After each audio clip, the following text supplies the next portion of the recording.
Of the news. Here are the top stories of today. Meghalaya Chief Minister Conrad Sangma appoints 76 new police sub-inspectors, calls them ears and eyes of government at the grassroots. Meghalaya Congress prepares for GHADC polls with 70 aspirants applying for party ticket. Over 6,000 phones reported lost on Central Equipment Identity Register portal with 1,600 lost handsets recovered in Meghalaya.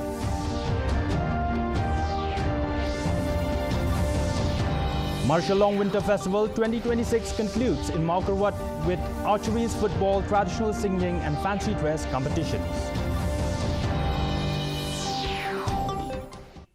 The news in detail. First, the local news.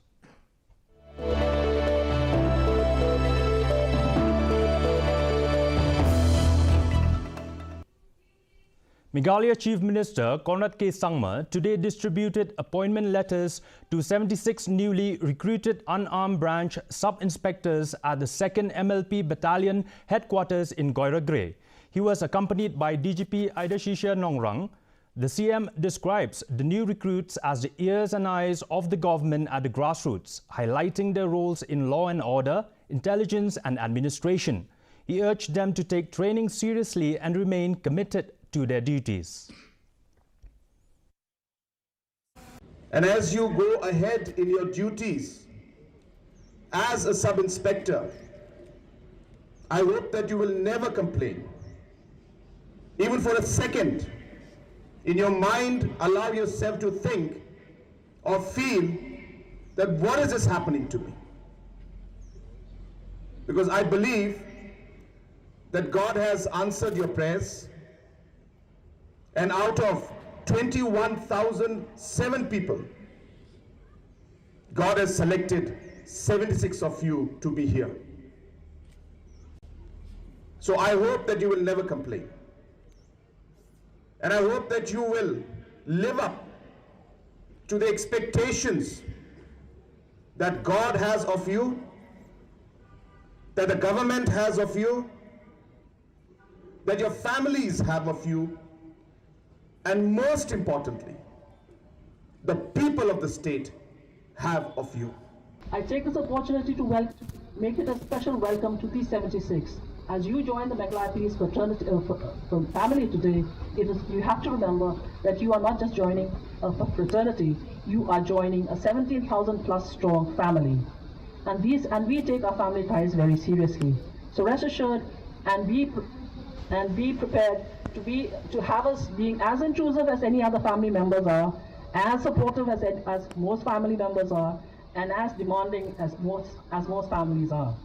So you join the Meghalaya Police family today as the most newly recruited members of the Meghalaya Police family. The State Congress has received applications from around 70 candidates vying for tickets in the upcoming Garo Hills Autonomous District Council elections, slated to be held this year. Congress Chief Vincent H. Pala expressed the party's readiness for the upcoming GHADC elections. He informed that around 70 ticket aspirants have come forward, adding that the party's decision on candidates will be taken once the election dates are announced. And an election, you don't have to depend totally on the MLA or MDC. It depends on the voters. So we are working on the ground. We are working very hard on the ground. I am very confident that the Congress will do well in the coming district council election, because the NPP has been running the GHDC and they have failed in all fronts. I don't want to mention what they failed. Everybody knows what they have failed. Not even the salary. Now the state also is trying to minimize the power of the council, and they want to impose, the power of the sixth schedule being taken away by the state government. So many things they have done. People of Garo Hills are not fools. They know who's who, what is what, and what they are doing. We are fully prepared. We are supposed to announce the candidate very soon based on when they will notify the elections. Once we know the date, once they give a notification, then definitely we'll notify. But we already call our applications and we have got 72 applicants. So definitely we are fully prepared for that. Whether we are weak or strong, I think the history will tell. It's not that NPP will just say, oh, they are weak, or the perception is no more now. People are smart now. All informations are in the hands of the people. So I am very confident that we should do well in Garvis. More than 6,000 mobile phones have been reported lost or stolen on the Central Equipment Identity Register portal in Meghalaya since the facility was introduced in the state, with around 1,600 handsets successfully recovered so far. This translates into a recovery rate of over 31%, officials said. The CEIR portal, developed by the Department of Telecommunication, allows citizens to block, trace and recover lost or stolen mobile phones. How this platform, the CEIR work. So for CEIR, there is a platform, ceir.gov.in. Also, this is available on the Android app and iPhone store as well. So once any citizen lost their handset somewhere or it's stolen, then they have to visit the police station to get the FIR registered. And once they get the copy and FIR, they have to come to this platform to register their complaint. They have to fill some minor detail and upload the copy of the FIR. And once these details are filled, this mobile handset will be blocked all over the TSP network. And now this handset cannot be used by anyone.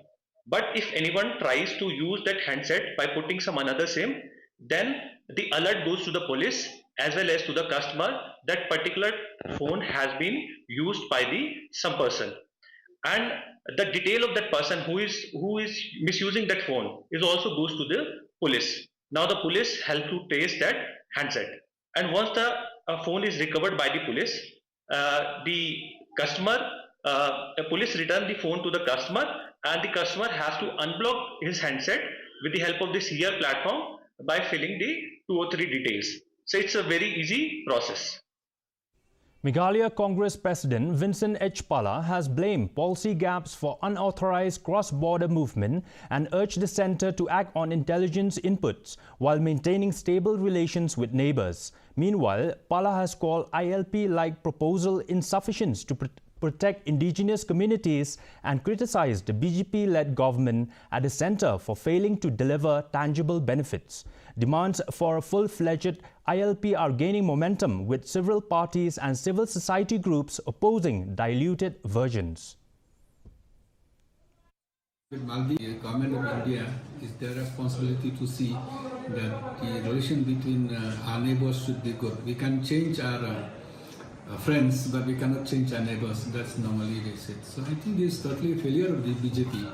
What they have done, Hindu-Muslim in India, now the Bangladesh is also doing the same thing there. So it's totally a failure of the government of India.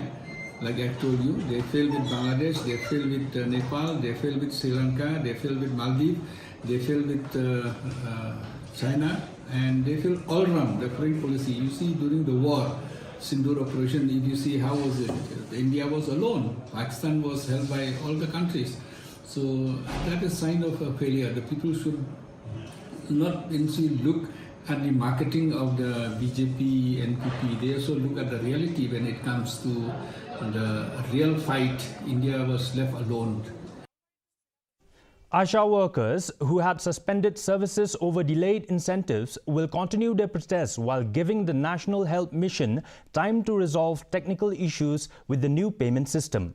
After a meeting chaired by Joint Mission Director Dr. N.E. Carsono, NHM explained that delays were due to glitches in the newly introduced payment mechanism, not departmental negligence. Meghalaya ASHA Workers Union President Mirajun Marsing said the workers have been assured that the issues will be resolved by January 24th.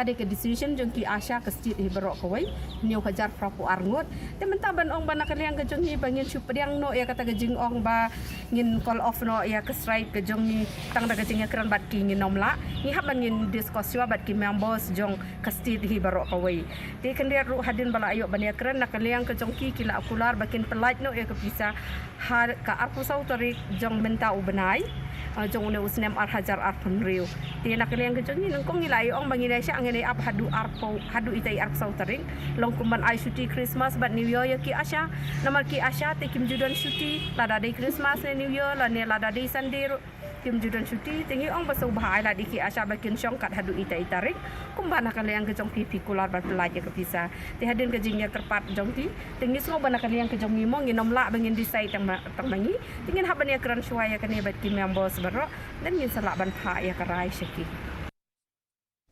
One person identified as Kenkor Muliar alias Ken, 23 years old of Maukimpat village in East Janta Hills, was arrested near Sokilo while driving a white Alto. From his possession, police recovered 1.37 grams of heroin, 27 syringes and a plastic container. The accused is alleged to be involved in drug peddling in the area. A case has been registered and investigations are ongoing.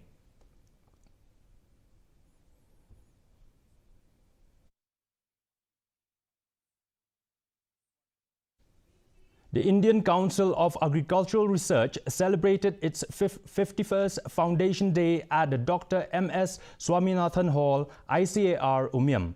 The event highlighted ICAR's contribution to agriculture, including technical support, research and promotion of modern farmer practices for farmers' welfare. The program also saw the inauguration of the Farm School on Air and Fill Station for ICAR staff in recognition of their contributions.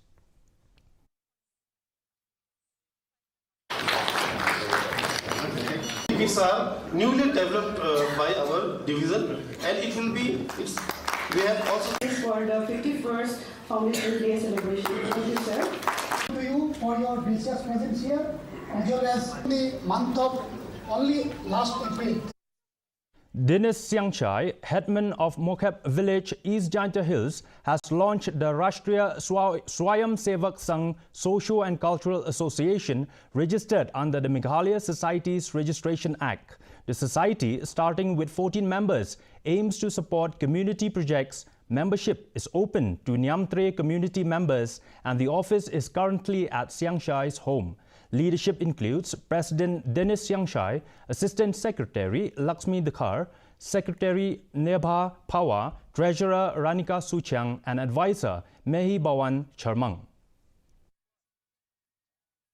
Man kam ke jingmut yo nga wada pangkam ya ka da biang ni thau gi baw da biang ni te gi waro jaji da biang ni te gi gi wa ga waro da sen sagate gi bai yong gi bai building ya upani naga central government wa usau bha gi kerpat jor ya I wo e gi I kam na liang ga yong I wa penroi pempar pempo ya gi ni wa jo roi gi ha parthai ni te naga liang ya to te wa na sakajek wa u blai grad ang adik ti de sken yo ya chem wo president wawi nek te yo ya chem wa modi te nek te liang ya chem wa ki yo ot yo nam hasna ung ki yakmat akmur ki wa gaburum mi wa tam ha parthai ni wa lalu ti no ga gatu waro ngini membar ga te da emi khat songut The Marshallong Winter Festival 2026, organized by the Dorbar Shnong of Marshallong at Madan Mauhyang, concluded today. Maukarwat MLA Renington L. Tongkhar graced the occasion as chief guest. Speaking at the event, Tongkhar praised the Dorbar Shnong's effort in bringing the community together. The festival featured competitions such as archery, football, power, Maupoin competitions, and a fancy dress event. Winners were awarded prizes at the conclusion of the festival. Sar kendong kensuat laha kinong kendong laniha kinong sar oi ki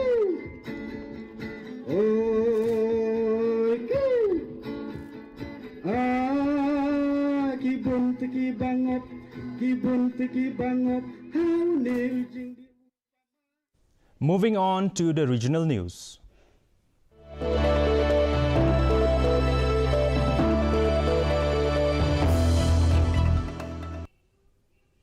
Assam Chief Minister Himanta Biswa Sarma announced that the state is set to enter electronics manufacturing with a mobile phone unit expected soon. In a post on social media platform X, Sarma said, "Made in India, made in Assam" will soon become a reality, highlighting the state's push for industrial growth and self-reliance. Earlier, on January 1st, he said the government is in advanced stages of securing the project, which is expected to generate employment and boost Assam's manufacturing ecosystem.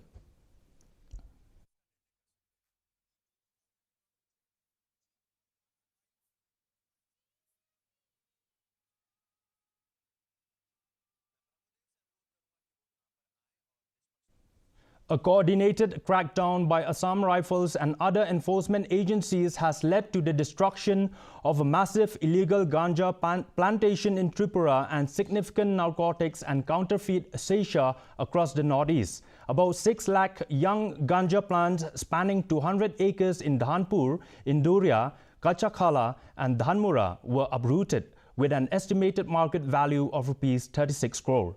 The operation involved Assam Rifles, BSF, Tripura Police, Tripura State Rifles and the Forest Department.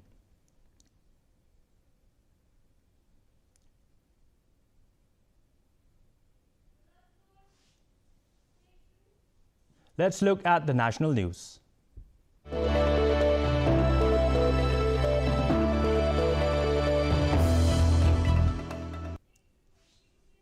Union Home Minister Amit Shah today virtually launched the National IED Data Management System developed by the NSG to strengthen counter-IED efforts and internal security. The AI-enabled platform will help ATS units, police and CAPFS access and share IED-related data, improving interagency coordination and supporting investigation of terrorist incidents. Shah called it a milestone in making India safer from terrorism. भी किए हैं, मुझे विश्वास है कि NIDMS का ये जो आज शुरुआत हो रही है, उससे ये प्रक्रिया में गति आएगी और देश को आतंकवाद से सुरक्षित बनाने में एक महत्वपूर्ण पड़ाव हम पार कर पाएंगे। NSG हमारे देश की आंतरिक सुरक्षा का एक मजबूत स्तंभ है। NSG के जवानों की वीरता, अद्वितीय कौशल और समर्पण एक प्रकार से हमारे देश के नागरिकों को चैन की नींद सोने का एक कारण बनी हुई है। कहीं पर भी हमला होता हो, उसका सटीक जवाब देना हो, एंटी हाईजैक ऑपरेशंस के लिए निरंतर तैयारी कर अपनी फोर्स को चुस्त दुरुस्त रखना हो, बम डिस्पोजल के ऑपरेशन हो, हर चुनौती में एनएसजी ने परफॉर्म भी किया है और परिणाम भी लाए हैं। Information and Broadcasting Minister Ashwini Vaishnav and Minister of State L. Murugan today launched Creators Corner, an initiative by Prasar Bharati to showcase and promote creative content across digital platforms. Vaishnav said 2026 will be a year of reform for Prasar Bharati with a goal to connect 1 crore youth to the creator economy. He also announced a complete constructing of the INB ministry, including a new operating system to align its orientation with industry, technology, and the next generation of creators. 2026 will be a year of reform for Prasar Bharati. 2026 will see many reforms in Prasar Bharati. 2026 will be the year in which Ministry of Information and Broadcasting will be fully restructured. इसमें एक नया operating system create होगा, जिस operating system से information and broadcasting ministry, Prasar Bharati और इसके साथ जुड़ी हुई बहुत सारी संस्थाएं, उनका ओरिएंटेशन चेंज होगा more towards the industry.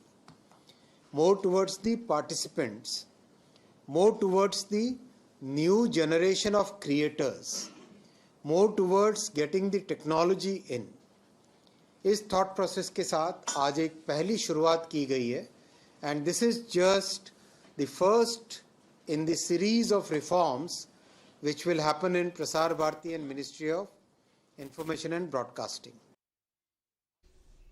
Moving on to the international news.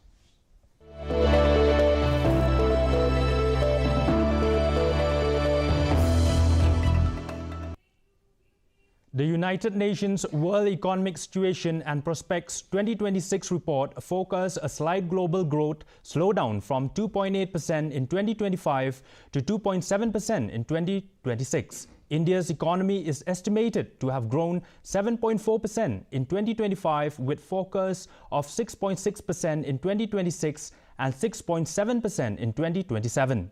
He said that India's strong growth has been driven largely by resilient consumptions and public investment. 2.9. In this environment, the United Nations estimates the global economy expanded 2.8% in 2025 and is projected to grow 2.7% in 2026 and then 2.9% in 2027. In India, the projection for 2026 is 6.6% growth, down from 7.4% in 25. India's strong growth has been driven largely by resilient consumption and public investment. A key reason for the unexpected resilience in 2025 that we observed was the faster than expected expansion in global trade, which grew at 3.8% despite greater policy uncertainty amidst rising tariffs. The report finds that this was likely driven by the front loading of exports.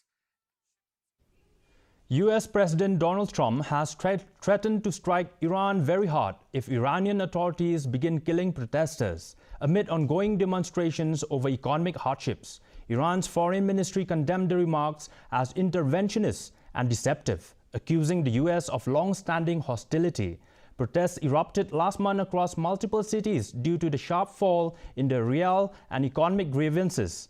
Dozens of people, including protesters and security personnel, have reportedly died, though no official toll has been released.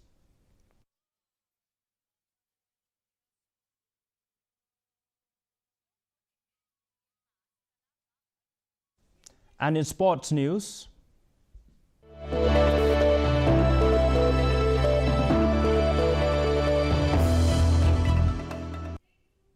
the fourth season of the Women's Premier League 2026 is set to begin today. Royal challengers Bengaluru will take on defending champions Mumbai Indians in the opening clash at Dr. D.Y. Patel Sports Academy in Navi, Mumbai.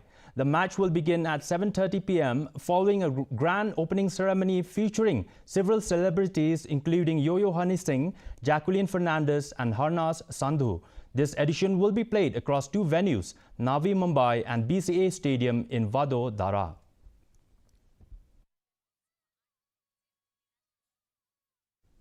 World number 1 Yu Qixi of China cruised past Chu Yo-Li of Hong Kong to reach the semi-finals of the Malaysia Open, where he will face Denmark's Anders Antonsen. Antonsen defeated Japan's Kenta Nishimoto in the quarterfinals.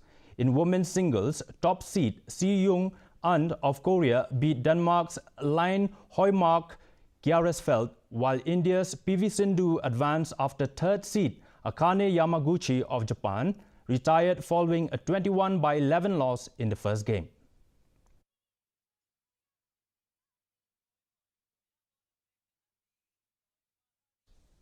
And now for the weather report.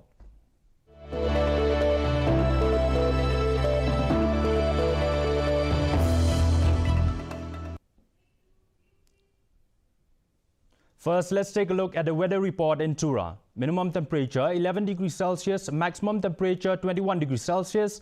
The relative humidity is 64%. Moving on to Shillong, minimum temperature 6 degrees Celsius, maximum temperature 17 degrees Celsius. The relative humidity is 54%. Meanwhile, in July, minimum temperature 8 degrees Celsius, maximum temperature 17 degrees Celsius. The relative humidity is 57%. And the forecast in Tura, Shillong and July says clear weather most likely to occur. Before we wind up, let's have a look at the headlines once again.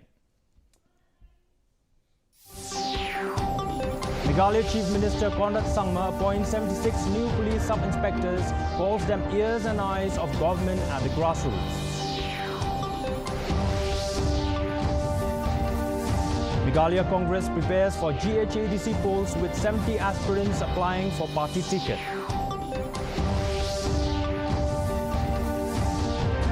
Over 6,000 phones reported lost on Central Equipment Identity Register portal with 1,600 lost handsets recovered in Meghalaya. And Marshallong Winter Festival 2026 concludes in Maukorat with archery, football, traditional singing and fancy dress competitions.